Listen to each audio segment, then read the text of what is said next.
Good morning. So I had to bring the squad because this is us, right?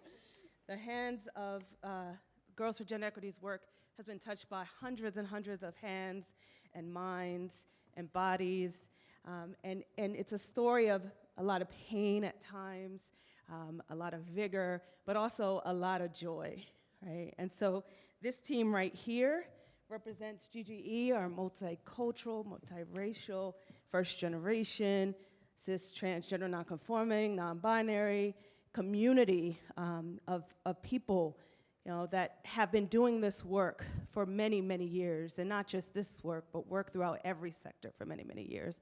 So if you could please give it up for the squad. Say Peggy, Brittany, Rovika, and Ashley. And I want to start off, of course, by thanking Cecilia Clark. Cecilia Clark has been an amazing comrade in this work.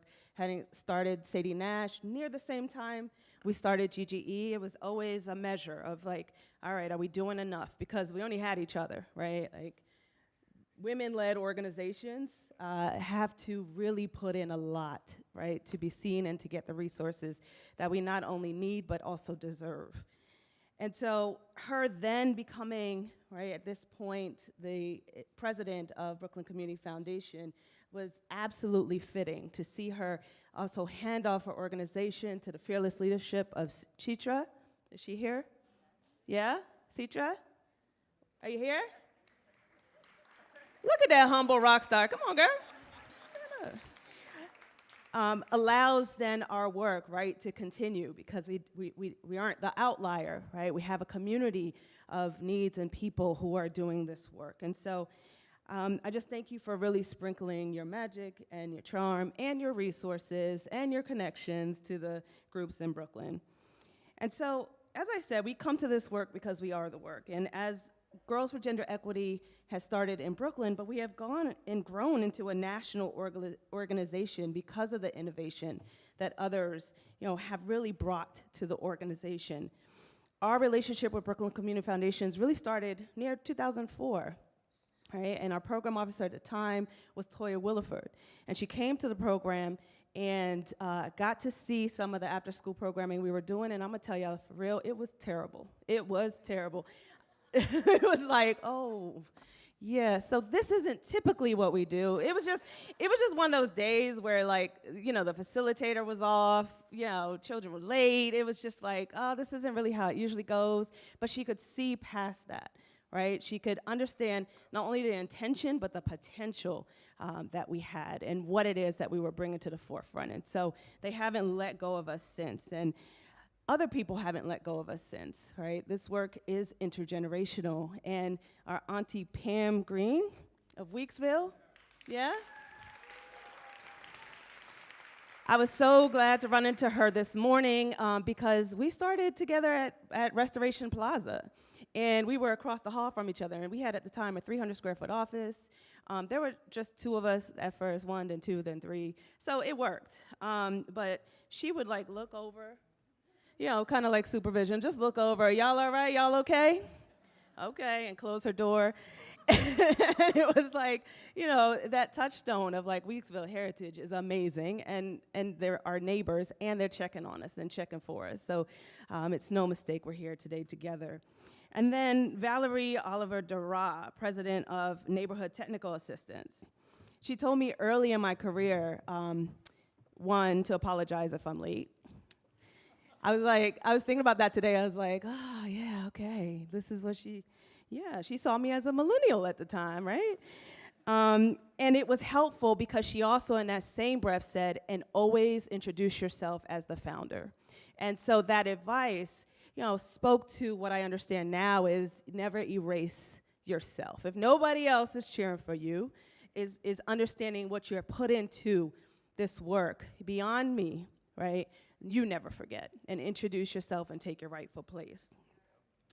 And then, of course, Reverend Emma Jordan Simpson, who always checks on me, always, always, always. And it's not a call, it's not a stop by, it's always we see each other at an event, and she's doing good, How about that? We'll ask that question. And so this morning at the table, Ravika asked, how does she maintain her glow? And I said, the Lord, right? And I was like, so proud of the answer. Then I thought, she's got Candace, she's got Gary, she's got Dave, she's got Concord Baptist. Like, she just generates glow and joy. And I just am so thankful to have you in my life. Very early on in GGE's life, before we decided, should we go forward with this? I came to Emma because she was leading Girls Inc. And it was like, is this needed? Is this necessary? And from the beginning, she gave us the nod. And so it's fitting that you are getting your awards right now. So thank you for all you have done in Brooklyn. And I tell our young people, we grow up doing this work together, right? It doesn't matter, if you're 10 years, 20 years apart, generationally, we grow up doing this work together. So this full circle coming around today also comes around to 47 years ago when Polly Murray really introduced Title IX of the Education Amendment, right? And today we see how Title IX and the setbacks and pushbacks against Title IX and its policies, are under attack within our administration. 47 years ago, Title IX was enacted later that year, but it's the federal law that says no person in the United States shall, on the basis of sex, be excluded from participation, be denied the benefits of, or be subjected to discrimination under any educational program or activity receiving federal financial assistance. And so this policy was really, this intersectional ain't a woman policy, but that Polly Murray envisioned was really built off civil rights advocacy and legislation that was, anti-race, anti-rapist, right, and anti-black, that really leverage as Black women, as women of color, as trans folks, as gender nonconforming folks, coming into any institution and systems, our lives matter. And so right now, in highlighting that dual cost, our work is even more urgent and timely than ever before. Why? Because we're in the present, right? And these young people that we do this work with and for need us advocating with and for them as these policies and practices continue to oppress them. Their school place is their workplace, right? And it's our job, our role to create the conditions for them to thrive.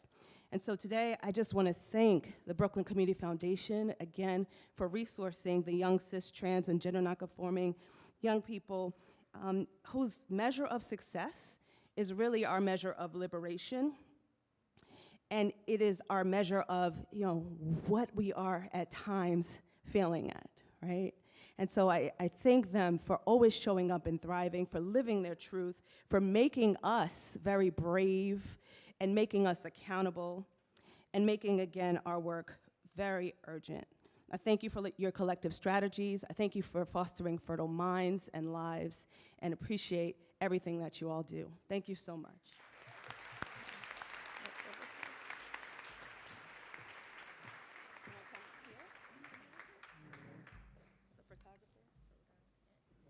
No flashlight?